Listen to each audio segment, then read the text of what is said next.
So what's going on? Well, the guy got back to me about the demo tape he has from the Basement days, and he gave me some song titles. Yeah, the tracks are "Change of the Nation," "Stay in the Darkness," and "Heaven Only Knows."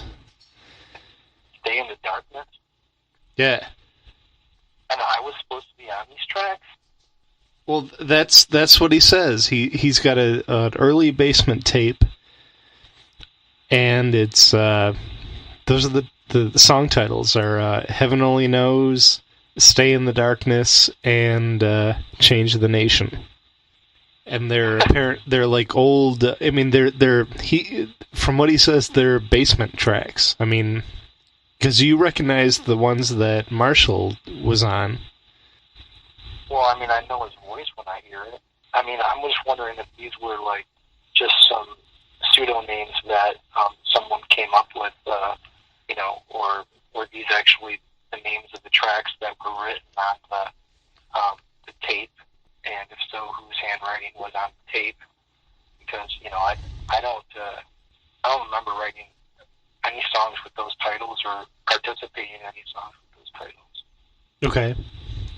But, I mean, you recognize the ones that, like last time we talked, gave you the ones that you said that those were the ones that Marshall did, like Smoke Crack on the Mic. Yeah, I mean, that was a sucker rhyme.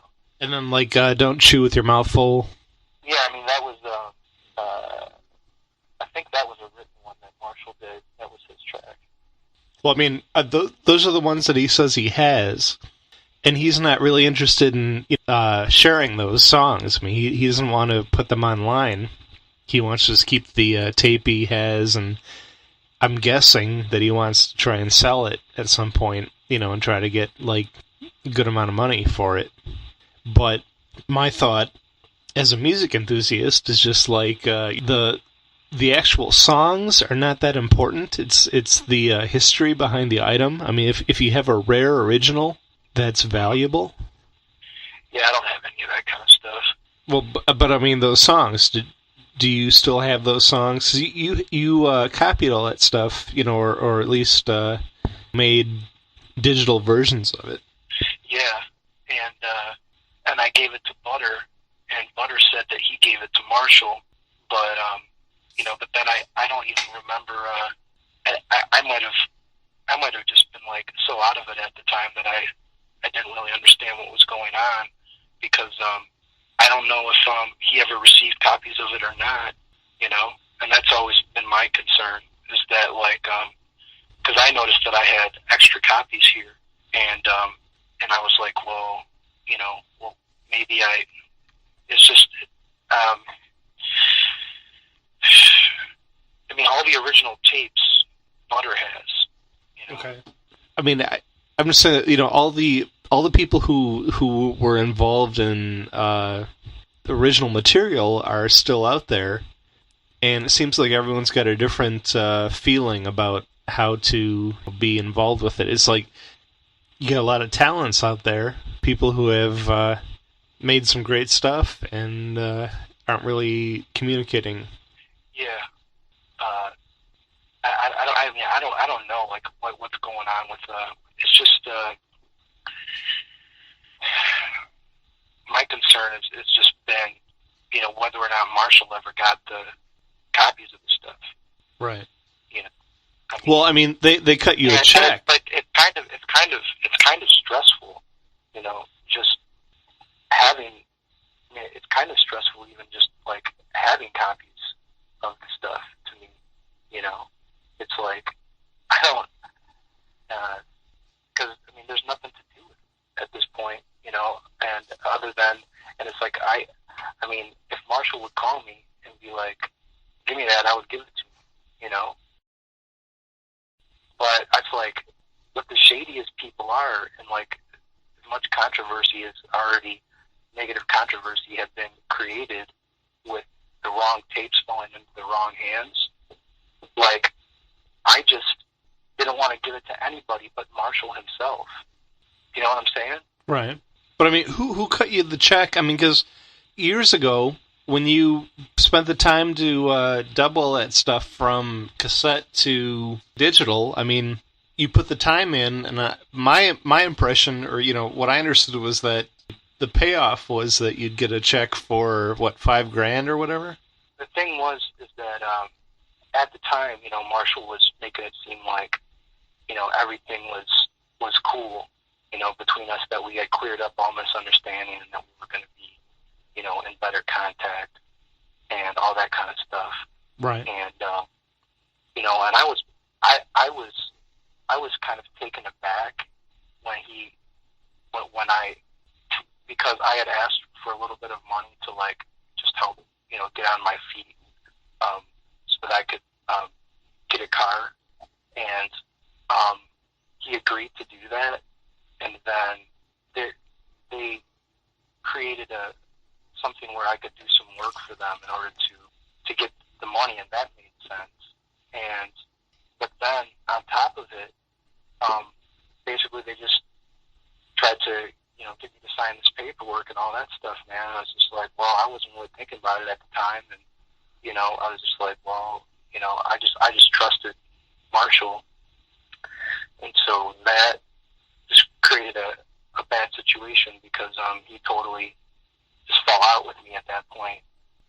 So he went back on his word, and it was just like, and I was never able to get the tapes to him in person. And I remember asking Butter if he had given him the tapes, right? And that was during a time I was still doing recreational drugs once in a while, or sometimes more than others, right? And it was just like, I think that I was just kind of so angry about it at the time that I just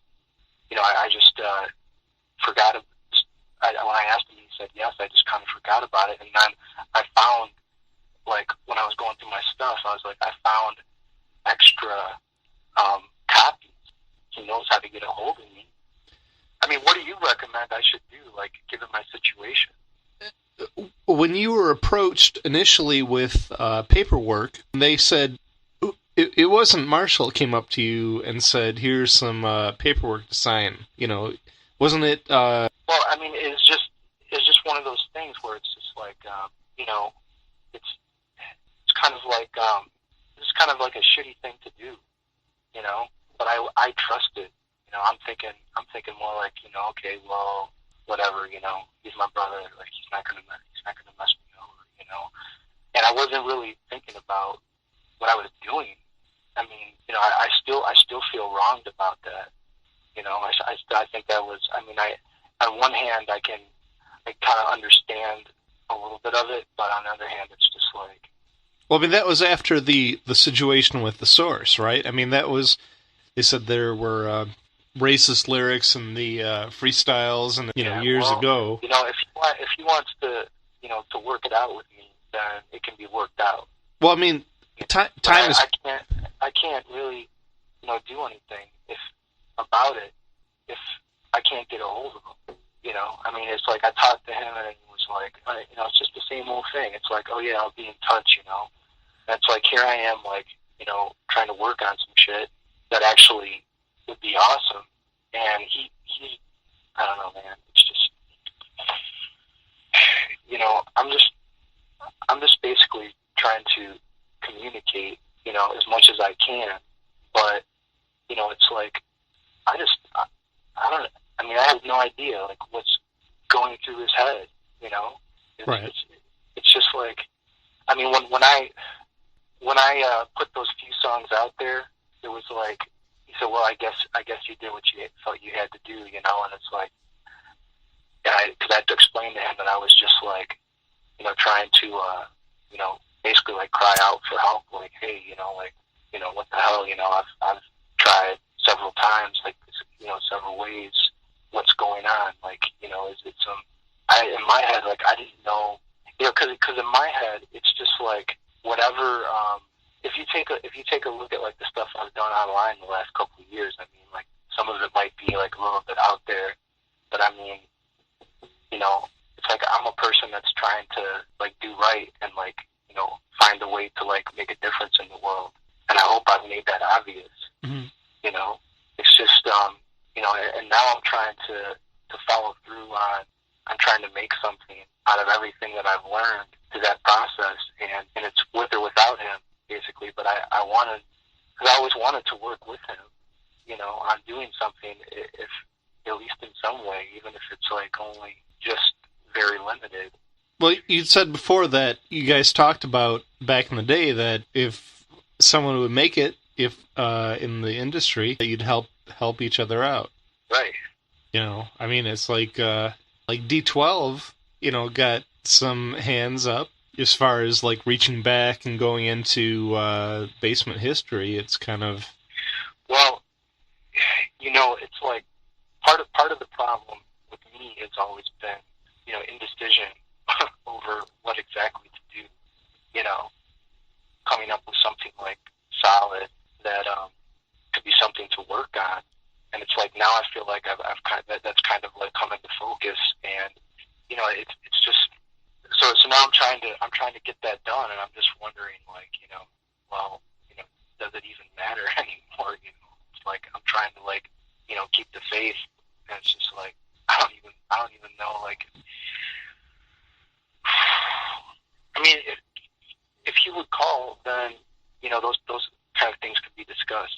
Like what his goals and ambitions are, and what mine are, and and talk about possibly doing some music together or whatever. But that doesn't seem to. Well, it seems like Marshall's really mobile. I mean, he can travel. I mean, he can take a plane. He can fly places. He can go wherever. And I mean, to me, it's like, if he, because there was money paid to me for like things that I did, and I might have not followed through on everything that I was supposed to, and that's what I'm. But it's like if he wants me to pay that money back, I would be willing to do that. I think it would be kind of a shitty thing to do, to ask somebody who has nothing and has had as many problems as I've had, like to pay him back. But on the other hand, it's like I can see the perspective of, well, maybe that's something that needs to be discussed. Release the songs that I did, or he might not really care. It's like I don't know what's going through his head, because when I talked, the one time I did talk to him after I released the stuff, it was like, I mean, I guess you felt like you did what you had to do, and and it's like made it seem like he was going to be in contact, because I explained to him that was like, look, the stuff that I put out there was very limited, and it didn't seem like he was too angry about it. Right. And it's just like, because I mean, I kind of explained to him, I was like, well, you made it seem like we were going to be like staying in contact, and I would be able to, have a discussion with you once in a while about whatever, and I mean, because a person always has a right to say, no, I'm not into that. No, you know what I mean? But like, right. To just like totally cut off all contact with the person altogether, who was your boy growing up, who said, we'd always help each other out in one way or another. And I thought that he knew. I mean, like, he listened to old Chaos Kid material. He could say, well, maybe some of it's too angry or whatever, but the heart of it is like just discussing things like justice and racial equality and like spirituality and stuff like that. Right. And so it's like, I was just thought like he would want to stay in contact with me and just shoot the shit about whatever and see if there was like something that we could come up with to work on together, no matter what it would be. Well, it's just, I mean, I don't even know. All I'm saying is that, what I'm doing right now is very important to me. It's between me and God. And it's like, I'm approaching it in a way that is available to, people who want to be involved in it. But, how much I'm willing to compromise on what I articulate is I'm not. I think it should be clear by now that I'm not a sellout. For sure. Like other people can look at it differently. I mean, it requires a certain amount of compromise to accomplish anything in life. With other people, I understand that. So I'm open to like discussing things, but like I'm trying to have faith in the unity of the soul, and what I'm doing, and that hopefully that what I'm doing will like reach other people's heart and soul, and inspire them to want to be a part of it. And then maybe like if there's like refinement, that needs to be done to it, then okay, we can talk about that, yeah. But like if I feel like, well, no, this is like part of, this is what my soul is like saying is right, that is just, and is calling me to do, so it's like I can't. There might be just like different levels of involvement, or maybe it won't work out, with certain people. But it's all something that I'd like to be able to have the time to articulate and then share with people who I'd like to be involved in the project, who I think might be interested in it. And I mean, it's kind of like, and I'm just, like one thing I wanted to talk to you about is like, and this is just like on a general abstract level. Okay. Right. Like we had talked about like you, me, Tegan and Sarah, and maybe Marshall and Chris Wall, like all working on some music together, and like, having that be like a sort of a musical catalyst, like for a project that would be like about helping people and, glorifying God and stuff like that. Mm-hmm. Now, the fact of the matter is, Tegan and Sarah are gay. Now, I have a strong attraction to them. The attraction is also like a soulful sort of attraction to like, their music, and I think they have a certain level of integrity, in what they're doing that is absent in a lot of pop music, and, they're outspoken on certain issues, within a certain range of things, but, you've heard me say the concept that, soul has no gender, and do you think that it's possible to have soulmates, with a person that is not based, I mean, you can have sexual attraction maybe, but, one person has sexual attraction, maybe the other person doesn't, but it's like just based on like doing holy work together. This is important, for me to talk about with you, man, because, the idea for me of open marriage is like a spiritual sort of thing, where it's like people are united around the idea of serving God and, and common goals that they share,